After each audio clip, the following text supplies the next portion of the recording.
E aí, pessoal, tudo bem? Finalmente o produtor se coçou e colocou o apoio Enem no ar. E é um prazer inenarrável, imensurável, só para apresentar duas palavrinhas das milhares que nós vamos ver aqui nas nossas aulas de redação, estar aqui para conversar com você que vem se preparando para o Enem e estava ansioso por esse suporte fantástico que é o apoio Enem. Sou a professora Daniela, professora de redação, e o nosso assunto é a tão temida e tão fantástica prova de redação do Enem. Tem muita gente preocupada, é a parte da prova, da avaliação, que derruba mesmo, é a sua única possibilidade, única oportunidade de conseguir os 1000 pontos, então a gente precisa trabalhar focando exatamente isso. Se você pode, se a prova pode atribuir a você 1000 pontos, são 1000 pontos que você vai abraçar com toda a força, vai pegar aí com unhas e dentes para você conseguir uma boa classificação, uma boa nota no Enem e adentrar aí no curso superior da sua preferência. Existem muitas coisas importantes que a gente precisa conversar, mas a primeira delas, que precisa ficar muito claro, é que não há a necessidade de você ter medo da prova de redação. Muita gente tem medo. Nossa, eu converso com um monte de gente por aí e usam, né, e-mail, rede social, até o WhatsApp, ligam, mandam, professor, eu tenho medo, não vai dar certo, é muito difícil, eu não consigo fazer a redação. Não há necessidade de ter medo. Existe, logicamente, todo um aspecto estrutural, formal da prova de redação do Enem, que a gente vai trabalhar aqui nas nossas aulas, mas você sabe o que é para fazer, como esse texto, como esse gênero, que é o dissertativo argumentativo, se constitui. O resto é com você, meu amigo, porque você precisa ser uma pessoa bem informada. Então, a parte conceitual, estrutural, aqui, a tipologia, a gente vai trabalhar e trabalhar bastante. Mas você precisa fazer aí a contrapartida. Não ter medo dessa prova e ser uma pessoa que busca cada vez mais informação. A gente sabe, olhando para as provas anteriores do exame, que as temáticas são sempre de cunho social. O MEC gosta de trabalhar uma questão que envolva esse aspecto social. Então, você precisa ser uma pessoa informada, precisa ser uma pessoa que sabe o que está acontecendo ao seu redor, que tem um olhar crítico em relação à realidade da qual faz parte, para poder externar isso tudo no seu texto. Antes de a gente falar da modalidade dissertativa argumentativa, você deve ter aí em suas mãos um materialzinho bem bacana que foi organizado com muito carinho para que você entenda bem todo esse processo de redação do Enem. A fonte desse material é o site do INEP. É de lá que nós precisamos buscar todos os recursos para poder entender como essa prova se constitui, fazer uma boa prova, que essa é a verdadeira intenção. Então, a gente vai agora para as nossas anotações, pega o seu materialzinho aí, tem uma porção de coisas importantes que precisam ser observadas, questões que precisam ser respondidas. Eu extraí do material que o INEP disponibiliza os pontos mais relevantes, mas existem muitos outros questionamentos que são bem importantes se você dar uma olhadinha. Então, vale a pena também dar uma acessada lá no site do Enem, buscar esse material de orientações ao candidato, faz o download do material, dá uma lidinha nele na totalidade, que com certeza vai agregar bastante para esse momento da prova. Vamos dar uma olhadinha nas nossas anotações? Puxa lá seu material. Então, o que a gente tem aqui de importante? Estamos pensando na proposta de redação. E a primeira grande pergunta é justamente essa: qual é a finalidade do Enem? O que você espera de uma pergunta como essa? Olha só, você que está aí assistindo a essa aula agora, você pode estar buscando fazer o Enem por N motivos. Eu posso listar alguns aqui. De repente, você é um aluno concluinte de ensino médio que deseja ingressar em uma boa universidade e sabe que a nota do Enem ela acaba auxiliando bastante na composição da nota. Então, o Enem serve para que você possa ter acesso ao ensino superior. O Enem serve também para que o próprio governo possa avaliar a qualidade do ensino público no país. Então, os alunos de instituições públicas são obrigados a fazer esse exame, e é por meio do resultado desses alunos que o processo de ensino é avaliado da parte do governo. Mas o Enem também serve para você que, de repente, está fora da escola, perdeu as oportunidades de concluir o ensino médio, o Enem também valida aqueles que não tiveram oportunidade de cursar o ensino regular e o ensino médio. Lógico, mediante uma quantidade pré-definida pelo próprio edital de pontos a serem alcançados, você consegue validar, você consegue tirar, né, o ensino médio pelo seu resultado, pelo seu desempenho na prova. O Enem também vale para você participar de programas do governo de incentivo a intercâmbio, bolsas de estudo, existem programas, o Ciências Sem Fronteiras, por exemplo, é um programa que você pode usufruir desde que você faça o Exame Nacional do Ensino Médio. Então, a gente tem, na grande maioria, um público que está concluindo o ensino médio e vai fazer essa prova. Mas existem pessoas mais velhas que deixaram de participar do processo de escolarização regular e que vão fazer a prova justamente para poder ter essa certificação. E existem, inclusive, pessoas que já concluíram o ensino médio, já estão, inclusive, cursando o ensino superior e que podem fazer o Enem para poder ter acesso a esses programas de incentivo à educação do governo. Então, a finalidade do Enem é uma finalidade muito importante, seja para você, seja para a instituição governo, no que diz respeito a avaliar a qualidade do ensino. Porque quando você avalia a qualidade do ensino, o resultado vai te nortear em relação às ações para que o que está bom fique melhor, o que não está bom fique bom. Então, é uma prova bastante importante. Qual que é a nossa próxima pergunta? Já sabe qual é a finalidade do Enem. O que mais que a gente tem que ver? Vamos dar uma olhadinha. Então, além de entender qual é a finalidade do Enem, é importante observar também o seguinte, ó. O Enem tem como objetivo o acesso à educação superior? Um dos objetivos, sim. Mas talvez o maior, e agora estou falando como professora, o melhor desses objetivos é a avaliação do ensino, para que o ensino seja algo que possa ser ofertado à população com cada vez mais qualidade. É extremamente importante. Uma população educada é uma população que consegue alcançar sucesso, que ascende, que se faz valer dos direitos que tem, cumpre com as suas obrigações. Então, uma população educada e dar educação à população é uma missão importantíssima, né?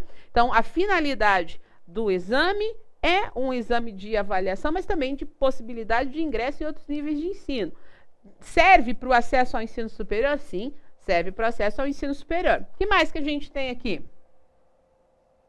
O Enem poderá ser usado para certificação do ensino médio? Poderá, né? O Enem pode ser utilizado para a certificação do ensino médio, você que só tem o ensino fundamental, desde que você atenda às exigências disponibilizadas via edital. Você precisa aí de 450 pontos em cada uma das 4 áreas que serão avaliadas por meio de uma prova objetiva e precisa de 500 pontos na redação. Então, você precisa de 50% de aproveitamento na prova de redação, que é o nosso assunto, e você precisa dos 450 pontos na prova objetiva. Quando a gente começou a conversar aqui esse nosso primeiro encontro, eu mencionei o fato de a prova de redação do Enem ser a sua única possibilidade de alcançar os 1000 pontos. Ah, mas professora, a parte objetiva não vale 1000 pontos também? Vale 1000 pontos. Só que como o Enem trabalha com um critério de avaliação chamado teoria de resposta ao item, a prova objetiva não chega a 1000 pontos. É feito todo um cálculo, dá um trabalho danado, tem gente estudando muito essa proposta de avaliação, que é válida, é fundamentada, mas não se chegam aos 1000 pontos.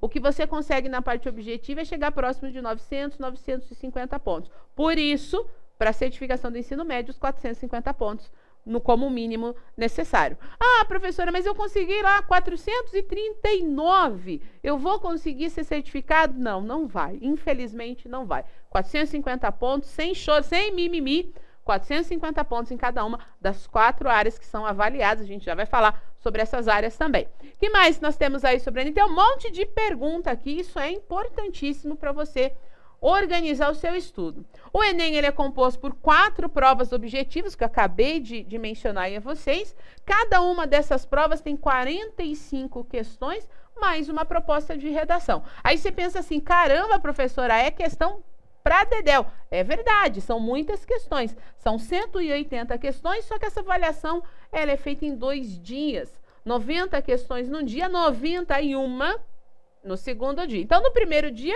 que é sempre em um sábado, você será avaliado no que diz respeito aos seus conhecimentos de ciências humanas e suas tecnologias, ciências da natureza e suas tecnologias. O que é ciências humanas, professora? Não entendi. história, geografia, sociologia, filosofia e atualidade. São essas áreas do conhecimento que compõem o que se chama ciências humanas.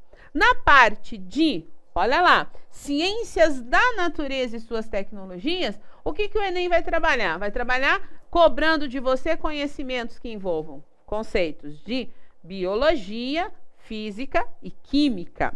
Então, no primeiro dia, professora, eu vou fazer prova de história, geografia, filosofia, sociologia, atualidades, física, química e biologia? É isso aí. E para fazer todas essas, responder as 90 questões sobre todas essas áreas do conhecimento, você tem 4 horas e meia para terminar a sua prova. No segundo dia, que é um domingo, domingão bacana, a prova mais importante. Posso falar isso, produtor? Prova mais importante? Lógico que sou eu que estou aqui. Quando aparecer o professor de matemática, o professor de física, o professor de biologia, eles vão dizer que a mais importante é a área deles, tá? Mas é mentira. A mais importante é a minha e a professora mais bonita sou eu também, beleza? No segundo dia, que é um domingo, a gente tem a tão temida prova de redação. Olha só o que fica para o segundo dia. No domingão, você vai fazer prova de linguagens, códigos e suas tecnologias, redação e matemática e suas tecnologias. Matemática, como é uma matéria egoísta, tem 45 questões só para ela. Então, é só matemática. A questão de redação, que é a produção de um texto dissertativo argumentativo. E na área de linguagens, o que acontece? Aqui em linguagens, se contempla a parte de língua portuguesa, interpretação textual e gramática, sempre aplicada ao texto. A parte de literatura, artes e educação física. Isso compõe a área de linguagem. Aí você faz, educação física, professora? Educação física junto com português está errado, isso não está. Educação física trabalha com a questão do corpo, né? A dança, esportes, artes marciais, enfim, movimento. Essa é a ideia da educação física. Então entra nas linguagens, porque a linguagem corporal também é uma modalidade de linguagem. No domingão, então, matemática, 45 questões de matemática, mais 45 questões envolvendo literatura, interpretação de texto, gramática aplicada ao texto, artes e educação física e a nossa querida redação. E por conta disso, no domingo você tem 5 horas e meia para fazer a sua prova, olha só. Por que você ganha mais 1 hora no domingo? O que acontece aqui no domingo? Você vai ter que fazer a prova de redação. E o fato de o Enem dar a você mais 1 hora no domingo significa que para fazer uma boa prova de redação, você precisa não mais que 1 hora. Isso significa que você que está aí, pilhadão, vai estudar, está se dedicando, precisa começar a cronometrar o seu tempo de estudo e de prática. A redação precisa ser destinada no máximo 1 hora. Passou de 1 hora, precisa praticar mais, porque você não vai ter tanto tempo assim na hora da prova. Se você precisava de 4 horas e meia para responder a 90 questões no primeiro dia, você também precisa das mesmas 4 horas e meia para responder as outras 90 questões. Como se tem mais uma proposta de redação, estende-se em mais 1 hora esse tempo, é 1 hora o tempo máximo para você produzir. E vou dizer uma coisa bem legal para vocês. É lógico, né, que eu vou falar da minha experiência, mas eu sou professora. Eu fiz o curso de letras, eu sou especialista em produção de texto, eu trabalho lecionando redação, então faz parte do meu dia a dia escrever. Hoje eu consigo, vamos fazer uma redação do Enem? Vamos fazer uma redação do Enem. Ah, a proposta é essa, legal. Eu pego a proposta, analisar a proposta, construir o rascunho e redigir o texto, eu gasto em média aí de 20 a 30 minutos. Ah, mas professora, é porque você tem 200 anos de experiência. Mentira, eu tenho 18 anos. Não é produtor que eu tenho 18 anos? O produtor está dizendo que sim. E é daí dele se ele não concordar. Mas, na verdade, o que acontece é a questão da prática mesmo. Como você vai praticando todos os dias e vai praticando com regularidade, o seu tempo de raciocínio também acaba sendo menor. Você vai demandar menos tempo para fazer isso, porque você já está habituado a lidar com aquilo. A gente tem, na nossa prática docente hoje, aqui no nosso país, um hábito muito ruim, que é, na hora de montar o horário, a grade de horário para os alunos, tentar misturar tudo. E isso não é legal. Cientificamente comprovado que o melhor e olha só, se você é aluno do 3º ano do ensino médio, você vai me odiar agora. Mas é científico, a ciência provou e comprovou que quando você agrega, agrupa disciplinas que fazem parte da mesma área, é muito mais fácil para o aluno compreender. Isso significa que você deveria ter num dia só português, no outro dia só matemática, no outro dia agregar física, química e biologia, depois agregar história, geografia, filosofia, sociologia, todas essas matérias num horário, tudo muito próximo. E a gente na escola não faz isso. E não, coitadinho do aluno, vamos montar um horário diferenciado para ele. Vamos colocar aqui, ó, uma aula de português, uma aula de educação física, uma aula de matemática, uma aula de história, uma aula de física. A gente tende a fazer assim. E a ciência já apontou que não, o caminho está errado. Você precisa agrupar as áreas, porque aí você está estimulando de maneira mais intensificada o cérebro. Precisa praticar. Precisa uma dica para você estudar? Estuda por área. Ah, agora eu só vou estudar português agora. Eu só estudo português. Não, hoje eu só vou estudar matemática. Você só vai estudar matemática. Porque aí você está dando mais tempo para o seu cérebro se habituar às exigências de raciocínio daquela área do conhecimento. Para a redação, a mesma coisa. Hoje eu só vou estudar redação. Então, professora, eu estou tirando a minha manhã para estudar redação. Legal. Então, é só redação que você vai estudar. Ah, na outra semana eu vou estudar uma tarde só redação. Então, naquela tarde é só redação que você vai estudar. E aí o seu cérebro vai se habituando a raciocinar em cima da exigência dessa prova de forma mais rápida. Aí fica uma dica bem bacana para você organizar o seu ritmo de estudo. De qualquer forma, você tem que estudar.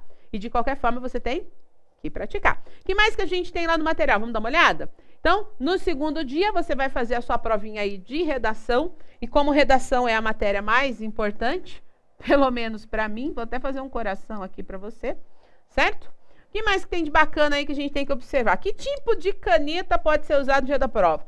Isso é extremamente importante. Por que isso é extremamente importante? Se você não estiver bem atento à exigência que é feita em relação a esse material, você corre o risco de não ter corrigido o seu texto e não ter lido o seu cartão de respostas. Então, é importante sim, por isso que aparece lá no seu manual do candidato, o uso da caneta de tinta preta. Tem provas por aí que é vestibulares, concursos, uma porção de coisas que coloca assim, a caneta de tinta azul ou preta. Enem não, só preta. Então fique atento a este detalhe. Professora, eu vou levar uma caneta só, não faça isso, tá louco? Leva 2, 3. E outra coisa, não precisa emprestar para aquele desatento que não levou caneta no dia da prova, não. Ah, mas você tem 3. Não, tem, mas é meu. Não vou, elas são minhas, eu não vou emprestar. Mas tem que ser de tinta preta. Fique bem atento a isso por conta do equipamento de leitura óptica que é utilizado na correção dos cartões resposta e por conta da maneira como as provas de redação são corrigidas, elas são digitalizadas. Existem professores espalhados no país inteiro fazendo correção do Enem. Então, a prova, muita prova pra caramba, né? Muita prova. Então, eles digitalizam, precisa ser tinta preta, senão corre o risco de, no processo de digitalização, não ficar com uma cor satisfatória, e aí não vai dar para ler direito, e aí tá feito o estrago. Beleza? Então, canetinha preta. Todo mundo com caneta preta, corpo transparente, aquela coisa arada toda. Qual será o procedimento quanto a aparelho celular ou qualquer outro eletrônico no dia da prova? Eu vou até aqui para frente, porque quando fala de celular, é um negócio, né? O celular é uma coisa bacana. Por que é uma coisa bacana? Porque, de repente, você pode até estar assistindo essa aula aí no seu smartphone. Pode, produtor? Assistir aula no celular? O produtor está dizendo que... Então, celular é mó legal. Aqui no estado do Paraná, por exemplo, existe uma lei de um deputado estadual que proíbe o uso de celular em sala de aula. A não ser que esse celular tenha finalidades... O uso desse celular tenha finalidades pedagógicas. Então, o celular é uma polêmica, é um negócio. Em dia de prova, gente, não pode. Quantas vezes a gente vê lá, vai ter o Enem. Poxa vida, é uma prova que mobiliza o país inteiro. Aí aparece lá estampado deste tamanho, a pessoa lá no jornal, porque tirou uma foto, fez uma selfie no local de prova e publicou lá a capa do caderno de questão. Perde a prova. Então não pode. Celular desligado. De preferência em casa no dia da prova, para você não correr o risco de ter problemas. Então, não pode. A orientação é muito clara em relação a isso. Eu nem estou acreditando que eu estou falando isso aqui, mas eu tenho que falar, porque todo ano tem. E não é uma, duas, são várias pessoas que perdem o exame porque tiraram foto, fizeram um selfie na sala. Não pode, gente. Então, celular é nada. E quaisquer outros aparelhos eletrônicos também não. Aliás, na prova do Enem você não pode levar nem lápis. Nem lápis, nem borracha, não pode. Vai levar o celular? Não faça isso. Senão todo um trabalho, pense um ano inteiro de estudo, muitas vezes, jogado fora por causa de uma desatenção. Então, toma cuidado com isso, não pode, tá certo? Selfie só do lado de fora, beleza? Faz uma selfie, marca lá, apoio Enem, ó, tô aqui, estive com vocês, agora estou aqui, porque aí a gente também vai estar com você aí curtindo, parabenizando, ou sofrendo, esperando o resultado, mas na hora da prova, nada. Desligado, guardadinho, vocês recebem as orientações quando estão entrando nos espaços, não pode. Nem celular, nem quaisquer outros aparelhos eletrônicos. Não pode nem lápis, né? Nem borracha, e aí? Beleza? Então, cuidado com isso.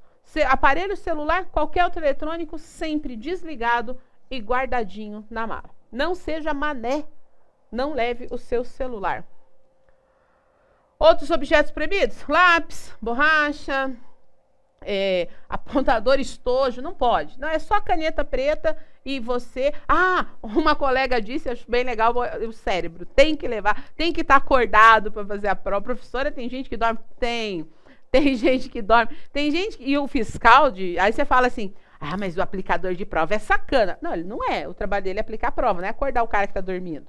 Ele acorda quando está terminando o tempo. Preciso do cartão resposta. Acontece, tem gente que dorme a prova inteira. Então, você tem que estar bem descansado, você tem que estar bem atento às questões, mas quaisquer outras coisas que não. Seu documento de identificação, documento legal e com foto, sua caneta preta, não é necessária. A folhinha de inscrição também é sempre bom você levar caso aconteça algum problema, tenha alguma discrepância, tá ali para garantir que você é você e que você deveria realmente estar naquele lugar, beleza?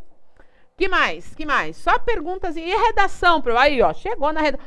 Como é corrigida a sua redação? A questão da correção da redação é um negócio, assim, bem bacana, né? Pode falar de correção de redação, produtor? O produtor deixou, eu vou falar. Porque eu só faço aqui o que o produtor deixa. A gente tem aqui, no nosso trabalhinho de apoio Enem, a gente já pode falar mesmo, produtor? E nós vamos corrigir redação de agenda do Enem, produtor? Tem certeza? O produtor está dizendo que sim. Ah, sou eu, produtor? Gente, o produtor está dizendo que sou eu. Então, se sou eu, então vamos. Na verdade, eu e a equipe que trabalha comigo, uma equipe, ó, de primeira, só gente legal, tudo bonito que nem a professora, tudo modesto que nem a professora. Nós vamos também, além de trabalhar com vocês aqui, nas aulas, com as teorias, com os pontos importantes da prova do Enem, a gente também vai trabalhar com a correção do texto. Por quê? Por que a correção é importante? Eu te explico, eu te oriento, eu mostro o conceito, eu falo para você fazer, vai lá que você faz. E daí quem é que vai olhar? Como é que eu sei se está certo, professora? Então a gente vai ter lá no site do Apoio Enem, você vai encontrar esse link, correção de redação. Esse que é o nome, produtor? Você vai pensar o nome ainda. É esse, né? Correção de redação. O produtor, coitado do produtor, ele está aqui, ele está fazendo assim, assim, assim. Vai ter lá correção de redação, você vai acessar, vai ler todas as orientações e como é que você faz para ter a sua redação corrigida aqui pela equipe do Apoio Enem, beleza? Mas como é que o Enem faz correção? A gente vai fazer do mesmo jeito. Lá no Enem, são 2 professores que fazem a correção. Então, o seu texto é avaliado 2 vezes, justamente porque eles não querem que aconteça o que se chama discrepância, que é um professor, um corretor, são sempre professores da área de língua portuguesa, um corretor atribui um conceito à sua redação e um outro corretor, de repente, atribui um conceito, dá muita diferença de nota. Então, são duas pessoas avaliando justamente para validar a nota atribuída. Os critérios são muitos, nós vamos ver todos os critérios aqui, mas é importante porque se você sabe como eles vão corrigir, você já sabe o que você precisa oferecer nesse texto. Então, fica ligadinho, dá uma olhadinha no site do Apoio Enem, que a gente também vai fazer aqui correção da sua redação. E lá no dia da prova, no dia da prova não, né? Depois de ter feito a prova, a correção também é feita seguindo os mesmos critérios que nós vamos usar aqui, sempre por 2 pessoas, para não haver discrepância, para não haver diferenciação em relação aos critérios utilizados, tá certo? E aí? Então, a minha redação é corrigida por 2 pessoas, com o que mais eu tenho? E se der discrepância? Aí você tem o direito de ter uma 3ª correção. Por isso é importante saber quais são as competências avaliadas, porque o Enem trabalha em cima dessa ideia de habilidades e competências. Então, olha só, na redação, aqui a gente tem um print de material divulgado aí pelo INEP, né? A prova de redação exigirá de você a produção de um texto em prosa, do tipo dissertativo argumentativo, sobre um tema de ordem social, científica, cultural ou política. Só que, normalmente, o tema é de ordem social, tá? Se você for olhar as últimas propostas de redação do Enem, sempre um tema voltado para essa questão, para esse aspecto social. Os aspectos a serem avaliados relacionam-se às competências que devem ter sido desenvolvidas durante os anos de escolaridade. Nessa redação, você deverá defender uma tese. O que é uma tese, professora? Um ponto de vista, tá? A tese é um ponto de vista. Então, a tese é a sua opinião, ok? Uma opinião a respeito do tema proposto. O que é o tema, professora? É o assunto. Então, o tema é o assunto, a tese é o seu ponto de vista em relação a esse assunto. Essa tese sobre este tema precisa necessariamente ser apoiada em argumentos, que são os recursos que você vai utilizar para comprovar o seu ponto de vista. Esses argumentos precisam ser consistentes e estruturados de forma coerente e coesa, de modo a formar uma unidade textual. Seu texto deverá ser redigido de acordo com a modalidade de escrita formal da língua portuguesa. Por fim, você deverá elaborar uma proposta de intervenção social para o problema apresentado no desenvolvimento do texto que respeite os direitos humanos. Então, o que é essa prova de redação do Enem? O Enem te dá um tema, desse tema você se posiciona, para defender a sua posição você usa argumentos e, na sequência, você diz como resolver o problema que está sendo discutido. Aqui, em relação a como resolver esse problema, é importante observar o seguinte, que é o assunto que a gente vai trabalhar na nossa próxima aula, porque esse primeiro encontro está chegando ao fim. Mas, em relação à proposta de intervenção, por favor, gente, não façam a professora ter um piti aqui, quando olha, não faça isso. O que é uma proposta de intervenção? Normalmente são duas que aparecem, e as duas estão erradas. Ou a pessoa coloca como proposta de intervenção o governo agir, ou a pessoa coloca como proposta de intervenção a campanha. Aí eu pergunto para você, o governo resolve todos os problemas, nós não precisamos fazer nada. Sempre o governo. E como é que o governo agir? O que ele vai fazer? Porque se é uma proposta de intervenção, eu preciso de alguma coisa que seja real, que seja funcional. O que vai ser feito? Que é justamente o que representa um problema você falar em campanha. Então, há uma geração muito intensa de lixo, a população está consumindo demais, está produzindo muito lixo. Então, para resolver o problema da geração de resíduos, a gente faz uma campanha. E aí, quando o cidadão que consome desesperadamente e produz lixo na mesma proporção, assiste aquela campanha, dê um clique e pronto. Ele não vai mais consumir e ele não vai mais produzir lixo. Não é assim que funciona. Então, não é proposta de intervenção. Mas a proposta de intervenção fica para a próxima aula, beleza? Foi um prazer começar esse trabalho com vocês. Na próxima aula a gente se encontra, porque a gente tem muita coisa ainda a falar do texto, da proposta, da produção de redação do Enem. Beijo grande, pessoal. Até a próxima aula, hein?